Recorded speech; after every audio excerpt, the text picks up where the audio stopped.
Boa tarde, professor, tudo bem? O meu nome é Ana Cláudia e hoje a gente vai falar um pouquinho sobre a doença de Legg-Calvé-Pertz dentro da disciplina de ortopedia ministrado pelo professor Dr. Tiago Viana Rodrigues. Nosso grupo é composto por mim, Ana Cláudia, Bruna, Cristiane, Eveline, Fernanda, Gabriel, Gabriela, Laís e Rogério. Aqui eu deixei o sumário para ficar bem organizado sobre todos os tópicos que a gente vai falar sobre essa doença. A gente vai falar um pouquinho sobre a etiologia, a epidemiologia, a história familiar, o diagnóstico, tratamento, prognóstico, as complicações e no final vamos colocar um relato de caso sobre essa doença. Eu vou fazer uma introdução para a gente adentrar no assunto. A doença de Legg-Calvé-Pertz, ela é uma doença de anormalidades do quadril na criança que foi descrita pela primeira vez em 1910 por 3 médicos ortopedistas, o Arthur Legg, nos Estados Unidos, Jacques Calvé, na França, e George Pertz, na Alemanha. Essa doença ela é um distúrbio do quadril imaturo que vai causar isquemia e consequente necrose e alterações no osso e na medula óssea do fêmur. Essa doença também é acompanhada por dano à cartilagem articular, além de outras alterações secundárias, tanto na forma quanto no tamanho do osso do fêmur. Além disso, também tem alterações na forma e na cartilagem articular, o modelo epifisário da cabeça do fêmur, no osso da cabeça do fêmur e no acetábulo. Como eu disse, essa doença acomete crianças, principalmente entre os 4 e 8 anos de idade, e acomete mais meninos, na proporção de 5 meninos para 1 menina. A etiologia dessa doença não é muito conhecida, mas provavelmente são sucessivas oclusões arteriais e que vão gerar isquemia e necrose. Além disso, também há alterações na coagulação. Essa interrupção no fornecimento do sangue na cabeça do fêmur vai alterar tanto a formação e a progressão da doença. Bom dia, professor Tiago. Aqui quem fala é a Bruna Vieira, acadêmica de medicina do 7º período, no módulo de cirúrgica, e eu vou falar um pouquinho sobre a etiologia e a fisiopatologia da doença de Legg-Calvé-Pertz. Bom, sabe-se que a etiologia dessa doença ainda é um mistério, ou seja, ainda é desconhecida. Foram propostas diversas causas possíveis para a etiologia dessa doença, incluindo microtraumas repetitivos, a imaturação do esqueleto e a insuficiência vascular. A gente suspeita que esses microtraumas repetidos sejam na cabeça do fêmur e levem a pequenas fraturas na sua imatura e frágil estrutura esponjosa. E isso leva, como eu falei, a toda a fisiopatologia dessa doença. E também sabe-se que essa doença é mais comum em criança e criança fisicamente ativa.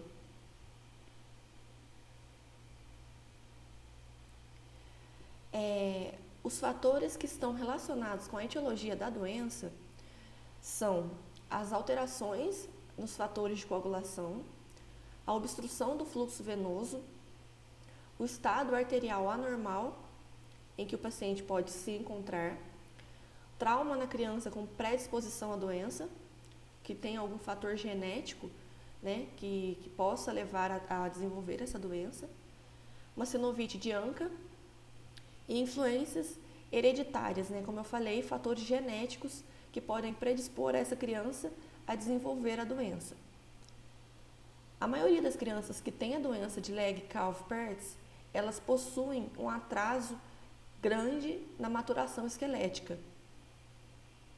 Através de estudos, tem sido demonstrado que o quociente urinário da desoxipiridinolina pela creatinina é baixo na fase de condensação da doença, o que é uma indicação do metabolismo esquelético hipoativo, ou seja, sabendo que o quociente urinário dessas duas substâncias é baixo na fase de condensação da doença, ou seja, na fase ativa da doença,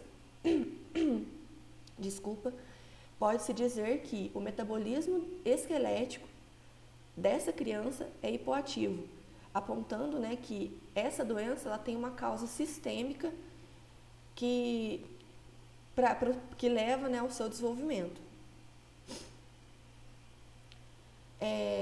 Lembrando que as alterações patológicas importantes que acontecem na doença de Legg-Calvé-Pertz são necrose óssea, fratura subcondral, compactação do osso necrosado, revascularização da epífise necrótica da periferia.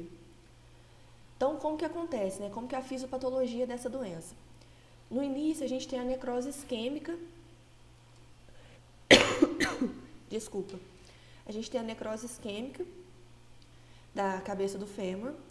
Isso vai predispor à diminuição das propriedades mecânicas da cabeça femoral. Dessa forma, quando eu tenho a resistência mecânica enfraquecida da cabeça do fêmur que está necrótica, isso vai ser superado e eu vou ter uma deformidade que vai ser iniciada e vai progredir gradativamente. Dessa forma, a reabsorção da necrose óssea e a recuperação assimétrica da ossificação da periferia vai contribuir para a patogênese da deformidade da cabeça do fêmur.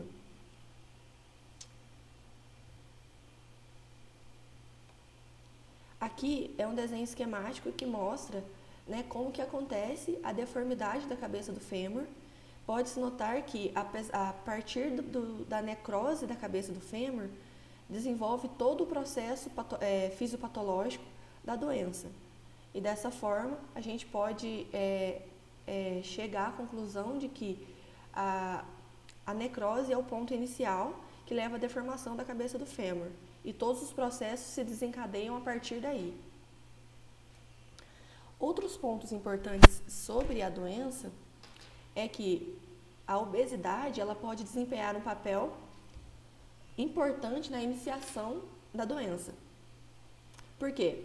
Porque tem sido demonstrado que a leptina, que é um regulador da massa de tecido adiposo na circulação, ela está mais elevada nesses pacientes com a doença de Legg-Calvé-Pertz.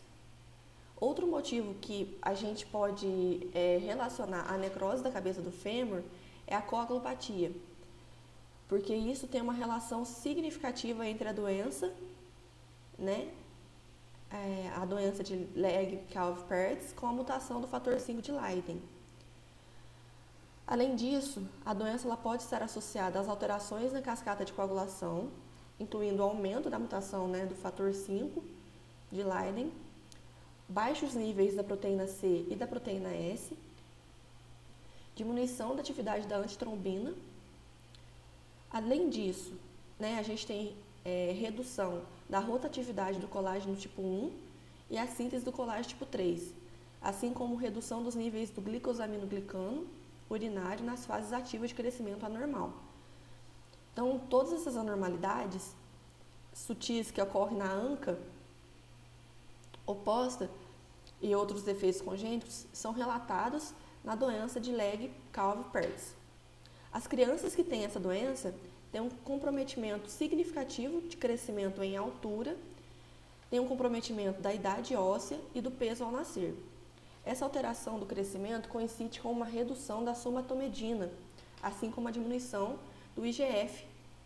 Então, sabe-se, né, como eu falei, que a criança ela vai ter todo um atraso no desenvolvimento físico e esquelético, devido à ação mesmo dessa doença sobre a parte esquelética mesmo.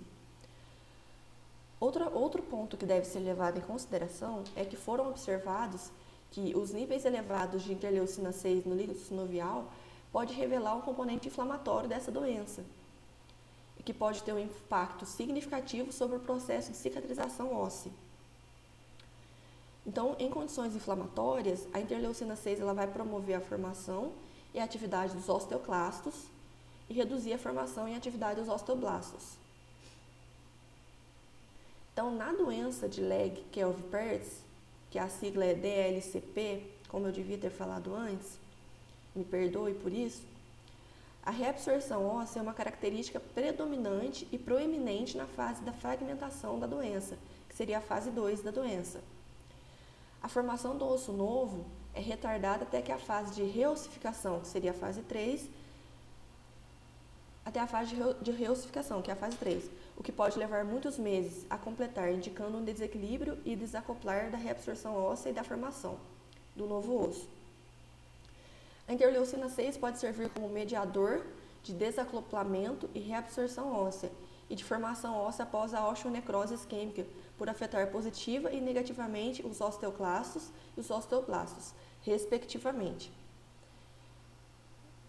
Então, o que eu tinha que falar sobre a etiologia e a fisiopatologia da doença de Legg-Calvé-Pertz é isso.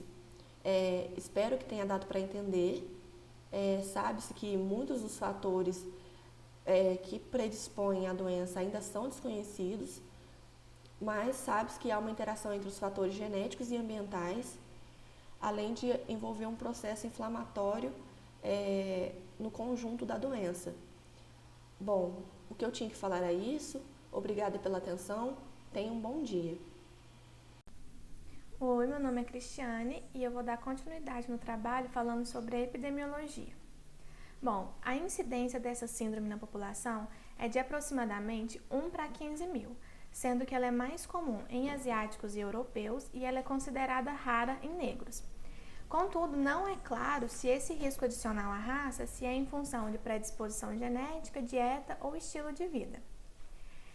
A faixa etária mais acometida é dos 4 aos 8 anos de idade, sendo que o sexo masculino é o mais acometido, na proporção de 5 para 1.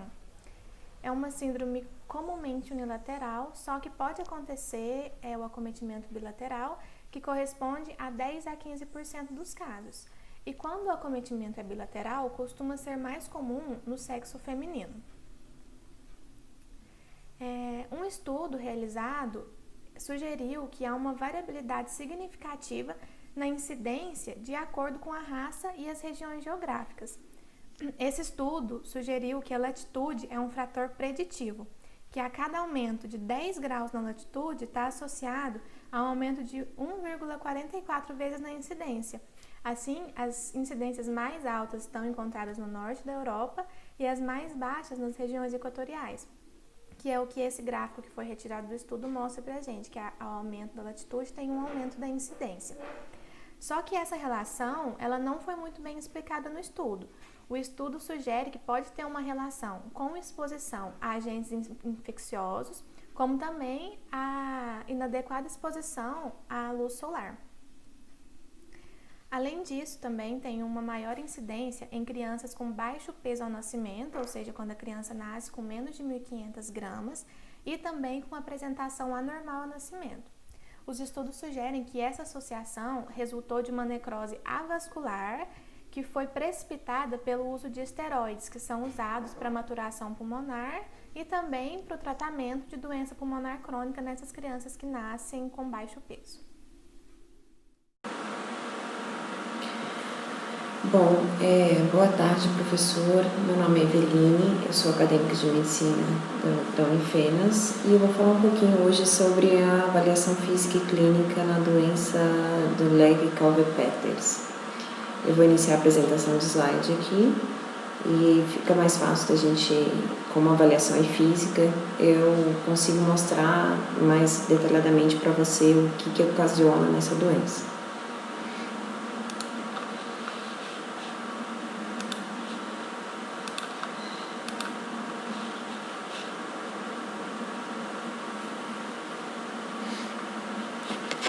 Bom, geralmente a doença acomete o dermato do nervo obturatório devido à isquemia ocasionada nessa região. O paciente pode apresentar ou apresenta necessariamente uma marcha antálgica, uma claudicação e dor por semanas a meses, piora com a atividade física, ele tem uma limitação para abdução e rotação interna do quadril. Eu vou mostrar mais para frente o que seria isso, mas devido à isquemia da cabeça do fêmur e a conjunção com o acetábulo, ele começa a limitar esse movimento. Ele tem uma contratura em flexão e adução, que como ele não consegue ter essa amplitude de movimento do quadril, ele passa a se limitar fazendo uma contratura. Também vou mostrar uma imagem que apresenta um pouquinho dessa posição que o paciente apresenta.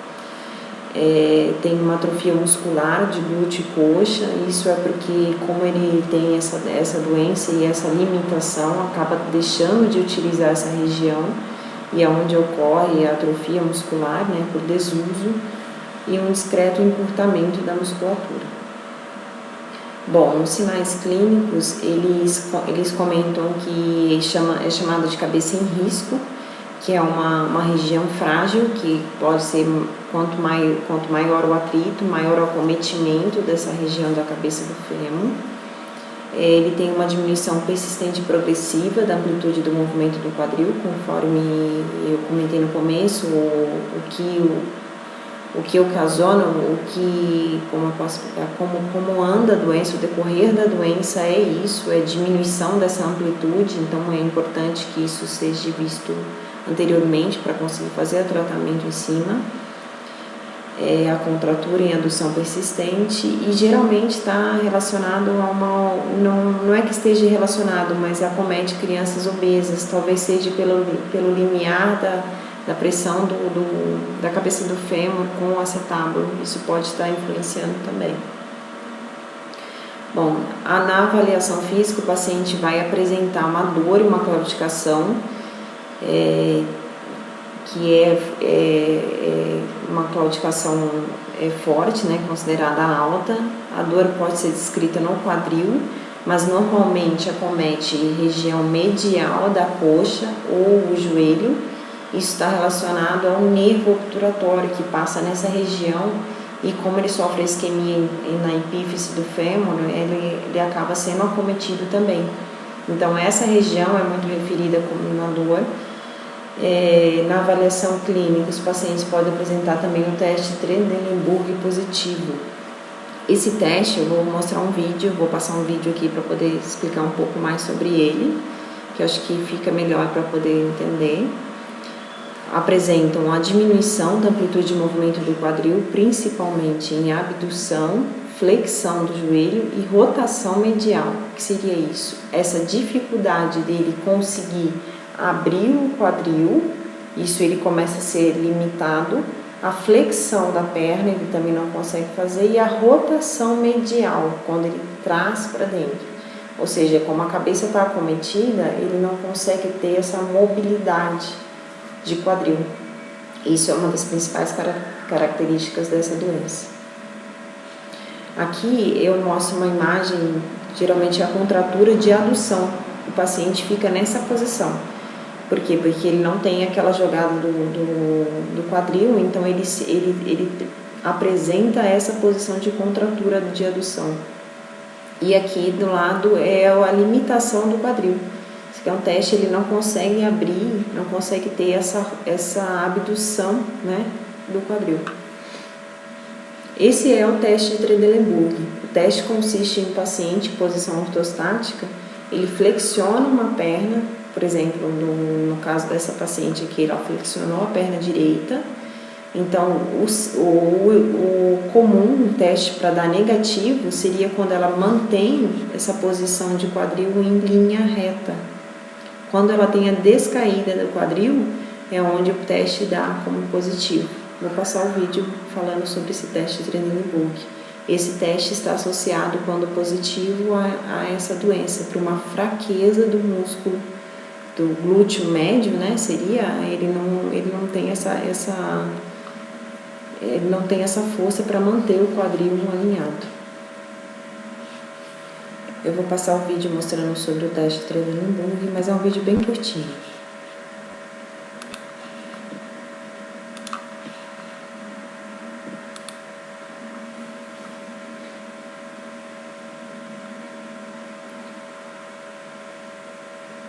Teste Trendelenburg para avaliação de fraqueza dos músculos abdutores do quadril. Com o paciente em posição ortostática e o examinador posicionado atrás, pede-se ao paciente que flexione um dos joelhos, mantendo o quadril em extensão. Quando o joelho esquerdo é flexionado, os músculos abdutores do lado direito estão sendo testados. Quando o joelho direito é flexionado, os músculos abdutores do lado esquerdo estão sendo testados. No caso de insuficiência dos músculos abdutores contralaterais, observa-se queda da pelve que está suspensa. O teste deve ser realizado bilateralmente. O vídeo é bem curtinho, conforme eu disse, então esse teste ele é positivo nessa doença de Trendelenburg. Meu nome é Fernanda e eu vou falar um pouco sobre o diagnóstico dessa síndrome. O diagnóstico ele é feito basicamente através de quadro clínico e o exame de imagem.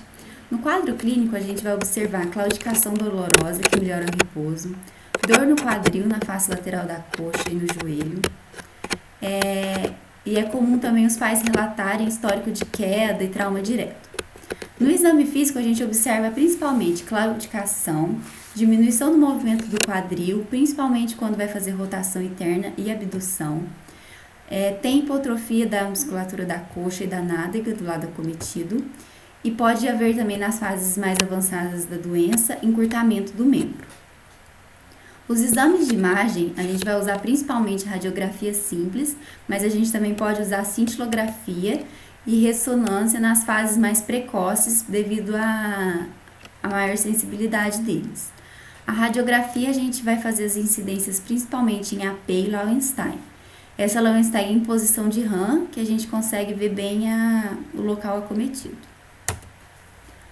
Os sinais radiográficos mais precoces que a gente vai encontrar na radiografia são diminuição do núcleo epifisário com aumento do espaço articular, sendo que às vezes esse é o único sinal presente na radiografia, hiperdensidade, fratura subcondral, fragmentação epifisária e deformidade epifisária e cistos metafisários, principalmente no colo do fêmur. Esses três últimos aqui é comum a gente encontrar em fases em fase intermediária da doença. Aqui a gente tem uma radiografia que mostra o sinal do crescente aqui, devido à hiperdensidade epifisária, numa fase mais precoce, e aqui a gente tem fragmentação, que já é numa fase mais intermediária. Aqui é uma radiografia em incidência AP, que a gente observa a cabeça do fêmur que está encurtada e o espaço está aumentado. E essa aqui é a mesma coisa, só que na incidência de Lowenstein. Que aqui tem um espaço aumentado e a cabeça do fêmur tá menor.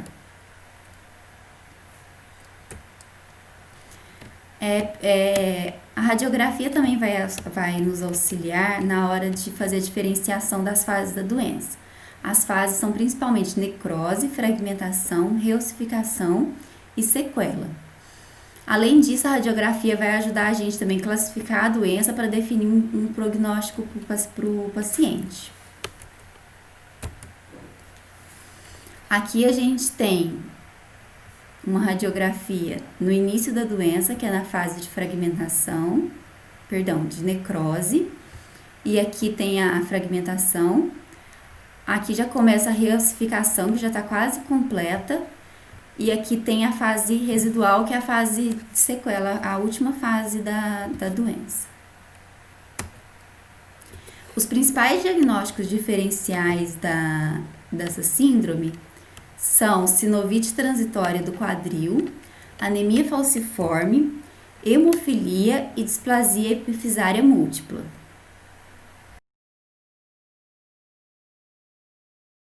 Bom, professor, meu nome é Gabriela e eu vou falar um pouquinho sobre o prognóstico da síndrome de Legg-Perkins. Para o prognóstico, existem 4 classificações que vão ajudar na análise da gravidade e, consequentemente, no prognóstico da doença. São 4 e vou falar mais ou menos um pouquinho de cada uma. A cateral, ela vai pegar os achados radiográficos conforme a extensão da lesão da epífise femoral e vai dividir esses achados em 4 tipos. E esse autor, o Cateral, ele foi muito importante porque ele introduziu o conceito de sinais radiológicos de mau prognóstico, que são conhecidos como sinais de cabeça de risco. Já o Salter e Thompson, eles consideram a extensão da fratura subcondral e divide esses achados em 2 grupos, A e B. O Herring, ele já considera a altura do pilar lateral da epífise e subdivide em 4 grupos, o A, o B/C e o C. Já o Stulberg, ele já desenvolveu um sistema de classificação já na fase de maturidade esquelética, que correlaciona a aparência da cabeça femoral e do acetábulo com o desenvolvimento de uma artrite degenerativa na fase adulta. Das 4 classificações, a mais utilizada é de Harry, a que leva em consideração o envolvimento do pilar lateral da cabeça femoral. Ela está muito relacionada com o prognóstico, e só que estudos e conforme a utilização dela começaram a ver que ela tinha uma validade até os 12 anos de idade, porque crianças acima de 12 anos já não têm a remodelação. Então, a deformação da cabeça femoral já é permanente e, consequentemente, já tem um pior prognóstico. Então, já não seria tão útil essa classificação. Os sinais de cabeça de Caterhall que eu tinha citado são o sinal de Cage, que é um defeito radiotransparente em forma de V, localizado na porção lateral da epífise, e ela pode ser vista na incidência AP, ou antero-posterior, como na imagem aqui. A extrusão, também tem a extrusão externa ou subluxação da cabeça femoral, a área calcificada fora da cabeça epifisária, o crescimento horizontal da placa de crescimento e a presença de quistos metafisários. Se existirem 2 ou mais desses sinais, já é considerado um mau prognóstico.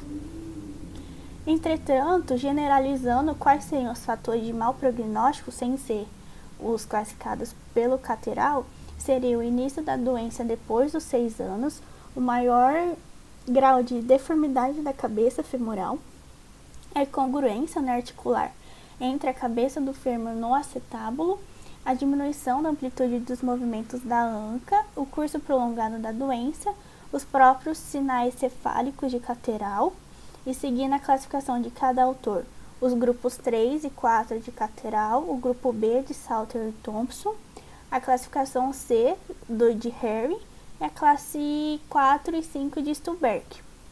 Além disso, tem que ser levado em consideração o excesso de peso, porque o panículo adiposo ali em excesso ele vai danificar ainda mais a área amolecida da cabeça femoral promovida pela doença, e o sexo feminino, porque as meninas têm uma maturidade óssea mais precoce do que os meninos, e consequentemente esse período de remodelação óssea é menor.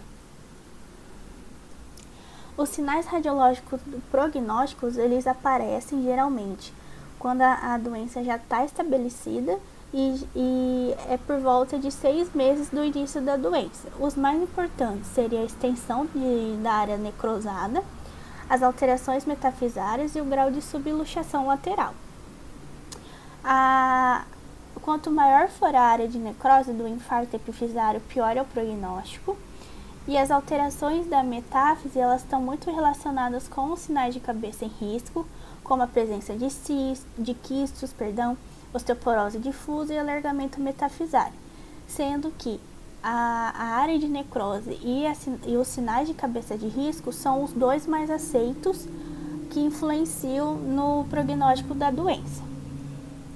Além disso, outro fator muito importante é a subluxação lateral, porque a ocorrência da subluxação ela facilita a ocorrência de deformação da cabeça femoral, sendo que a esterilização em até 20%, assim, maior do que 20%, ele já aumenta muito a probabilidade de ter essa deformação, de modo que a longo prazo a criança pode desenvolver artrite degenerativa e vai influenciar nas opções de tratamento. E a subluxação ela é considerada o único fator de prognóstico que ela pode ser modificado pelo tratamento de contenção, justamente para impedir que ocorra a subluxação ou até que ela agrave.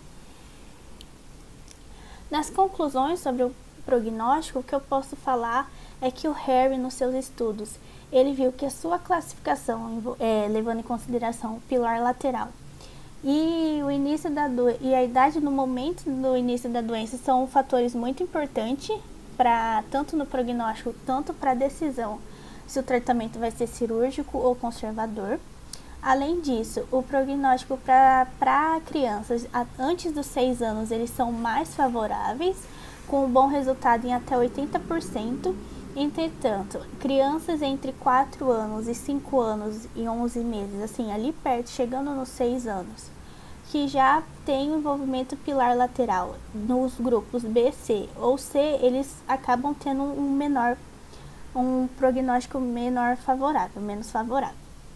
Já como qualquer outra doença, os doentes que são tratados precocemente já têm menor risco de desenvolver a osteoartrite numa idade mais jovem, e a amplitude do movimento da anca pode ser preservada, sendo que os 3 fatores modificadores do prognóstico mais importantes são o grau de envolvimento da cabeça femoral, que leva em conta a área de necrose nessa área, a idade do início da doença e o tipo de tratamento que foi preconizado para aquele paciente. E é isso que eu tinha que falar sobre o prognóstico. Obrigada. Boa tarde, professor. Meu nome é Gabriel Franco Bastos, eu sou de Tiutaba, Minas Gerais, tenho 25 anos e hoje eu vou falar para o senhor sobre o tratamento da doença de Legg-Perthes. Bom, sobre o tratamento, eu pesquisando, eu achei isso basicamente uma divisão, que foi o tratamento não cirúrgico e o tratamento cirúrgico. Do tratamento não cirúrgico, que seria fisioterapia, alguns tipos de exercício físico específicos, foi comprovado que não houve melhora no tratamento da doença e, inclusive, na revisão que eu pesquisei, eles aconselharam a descartar esse tipo de tratamento. O tratamento cirúrgico. O objetivo da cirurgia vai ser evitar a perda da congruência articular, restaurando a epífise à sua posição central dentro do corpo acetabular. A técnica cirúrgica. Nas formas moderadas da doença, a SAVE e a osteotomia de Salter vão ser os tipos cirúrgicos que vão fornecer bons resultados. Só que vão existir outras técnicas cirúrgicas, existem outras técnicas cirúrgicas, mas não tem um consenso sobre qual que é o melhor tipo de técnica. Então eu vou falar para o senhor basicamente da SAVE. A SAVE, por que eu vou falar dela? Porque ela foi a primeira técnica cirúrgica a ser descrita para o tratamento dessa doença. E só que é um tratamento que é muito criticado, porque ele vai piorar a deficiência do comprimento do membro inferior, vai limitar a abdução do quadril, causando uma mancada persistente. É isso aí da minha parte, professor. Essa aí é a referência e muito obrigado. Oi, professor. Eu sou a Laís e eu vou falar um pouquinho sobre as complicações dessa patologia. Inicialmente, é muito bom a gente lembrar que cerca de 60 a 80% dos pacientes, eles que se manifestam com essa doença de Peters, eles vão apresentar bons resultados a longo prazo. No entanto, quando tem complicação, geralmente elas estão relacionadas principalmente à incongruência entre a superfície da cabeça do fêmur e o centro do acetábulo. Como a gente pode ver aqui na imagem, a cabeça do fêmur, ela apresenta uma característica esférica, de forma que ela vai se encaixar perfeitamente aqui na fossa do acetábulo. E quando vai ter uma alteração ou alguma deformidade na cabeça do fêmur, isso pode gerar diversos sintomas, como, no caso, diversas complicações, como, por exemplo, discrepância no comprimento entre os membros. Pode ter também diferença do alinhamento do joelho, pode causar dor, alteração de marcha, gerar aquela marcha conhecida como marcha de Trendelenburg, e também limitação de movimento. Entre as principais complicações, aqui eu coloquei algumas que se destacam mais, as que estão escritas aqui, a gente tem a coxartrose precoce, tem a coxa magna, coxas irregulares, coxa brevis. Pode ter também esse impacto fêmuro-acetabular, que ocorre principalmente por conta desse contato anormal, que vai ter entre ali o fêmur e o acetábulo. E uma pequena porcentagem dos pacientes, eles também podem desenvolver essa osteocondrite dissecante, que é resultante principalmente de uma falha da revascularização com necrose vascular. É muito importante, né, que a gente tenha em mente que todas essas complicações, quando elas ocorrem, o paciente deve ser submetido a um tratamento cirúrgico, principalmente porque elas podem evoluir justamente para essa coxartrose aqui, que foi a complicação que eu dei o maior destaque. E a gente tem que, essa complicação da coxartrose, ela acontece principalmente em crianças com idade superior a 13 anos. Então, por ela ser mais recorrente, é que eu vou dar um foco maior aqui nessa apresentação. Aqui tá uma imagem, né, da coxartrose, mostra um pouquinho como que acontece essa coxartrose. É válido a gente saber que, mesmo na presença de um manejo clínico adequado, ela pode vir a se desenvolver, principalmente nos casos juvenis da doença. E como a gente pode ver aqui, a coxartrose ela nada mais é do que um resultado do desgaste da cartilagem dessa articulação, que ocorre tanto pela necrose avascular, que vai ocorrer aqui, justamente aqui na cabeça do fêmur, né? Ou então até mesmo por esse desgaste que vai acontecer por causa do conflito que vai ocorrer ali entre a cabeça do fêmur e a fossa do acetábulo, como eu já descrevi aqui. Aqui a gente consegue ver uma cartilagem já bem erodida, né? Ela está bem danificada, quando comparado a essa outra imagem aqui, em que a cartilagem ela já está normal. Em relação ao tratamento dessa complicação, que é a coxartrose, geralmente o tratamento ele é cirúrgico e a gente tem que ser feito uma artroplastia, podendo ser total ou parcial, né? Ou então, em último caso, também a gente pode optar por fazer uma artrodese. Aqui eu coloquei uma foto de um raio-x para mostrar como que é essa coxartrose no exame de imagem.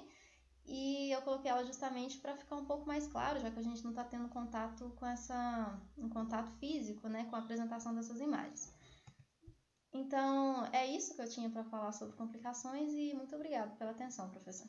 Bom, primeiro, boa tarde, meu nome é Rogério Pereira de Almeida Neto e eu fiquei encarregado de encontrar um relato de caso associado com a doença de Legg-Peters que o meu grupo apresentou. Eu encontrei um caso recente, de 2019, que foi publicado pela British Medical Association, que é um periódico britânico voltado para relatos de caso. Esse relato de caso ele acompanha um paciente de 6 anos, diagnosticado com a doença de Legg-Peters, de forma bilateral, e o seu tratamento completo que durou 11 anos. Em 2001, essa criança nasceu prematura por meio de uma cesárea de emergência devido a uma complicação durante a gestação pelo fato da mãe ser hipertensa e obesa. Aos 6 anos de idade, isso já em 2007, os pais da criança buscaram atendimento médico, pois ela relatava uma dor forte e progressiva na região de ambos os quadris. Assim, em novembro de 2007, com dados clínicos e com a ajuda de exames de imagem, foi confirmado o diagnóstico de doença de Legg-Peters e, pelo exame de imagem, no caso foi utilizado o raio-x, o paciente estava em estágio 4 de Catterall e estágio C bilateral para a classificação de Piller. Após fechar o diagnóstico, foi iniciado o tratamento entre março de 2008 até abril de 2009, em que o paciente recebeu 1 mg por quilo a cada mês de pamidronato e, além disso, ele também recebeu uma suplementação com cálcio a 500 mg e vitamina D a 400 unidades internacionais todos os dias durante esse período. Esse slide, em relação à evolução do quadro, esse slide mostra, com a ajuda de raio-x simples, como foi a progressão do quadro do paciente desde novembro de 2007, quando foi confirmado o diagnóstico, até julho, ficou meio tampado, mas até julho de 2018, quando os exames mostraram uma regressão total do quadro do paciente. O relato deu ênfase para o agosto de 2008, que foi quando o raio-x revelou que houve uma piora do quadro do paciente, com uma contínua perda da estrutura óssea, da massa óssea, sendo que é possível ver que a cabeça do fêmur está bem acometida, com a presença de fragmentos ao seu redor. O que aconteceu mesmo já tendo iniciado o tratamento medicamentoso, como eu já havia explicado. O que diante, né, do quadro do paciente foi recomendada então a realização de um procedimento cirúrgico, o nome é osteostomias femorais bilaterais, porém, dentro do período de espera de 3 meses da pré-cirurgia, no qual foi continuado o tratamento medicamentoso com o pamidronato, o raio-x revelou uma melhora das cabeças femorais, sendo que houve uma progressão do estágio de fragmentação para o estágio de reossificação. E em dezembro de 2008, foi cancelada as osteostomias e foi feito apenas uma tenotomia adutora no lado direito do paciente. Após o procedimento cirúrgico, o paciente utilizou alguns aparelhos, como o Petri Broomstick Cast, que eu pesquisei, é uma espécie de gesso em que o paciente no caso, utilizou por 21 semanas e que tem como objetivo melhorar a função dos membros inferiores. Depois disso, ele utilizou uma órtese que chama Scottish Rite Brace por 1 ano, dando que a função desse Scottish Rite Brace é dar estabilidade e fixação para o paciente. Ele utilizou esse último aparelho por em torno de 1 ano até ele não sentir mais dor. E aliado a esses procedimentos, o paciente também recebeu algumas sessões de fisioterapia e de hidroginástica durante todo o curso do tratamento.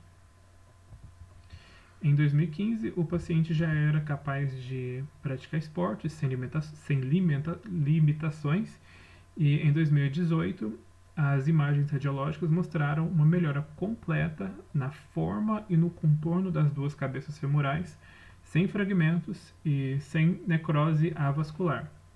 Bom, boa tarde, professor. Aqui estão as nossas referências que foi utilizado para fazer o nosso trabalho, e espero que você tenha gostado da nossa apresentação.